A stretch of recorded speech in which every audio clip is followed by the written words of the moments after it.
Metre ते 3000 मीटरपर्यंत आहे आणि 1737 पायऱ्या आहेत. आणि शिवाजी महाराजांनी 1645 साली किल्ला ताब्यात घेतला.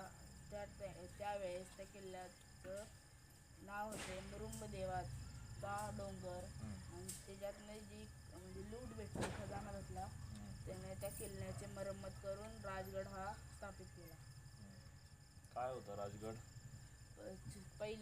पहिला स्वराज्याची पहिली राजधानी 25 वर्षे पर्यंत. त्या माचांचे नाव माहिती आहे तुला?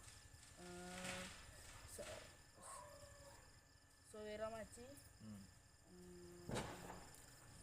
संजीवनी माची,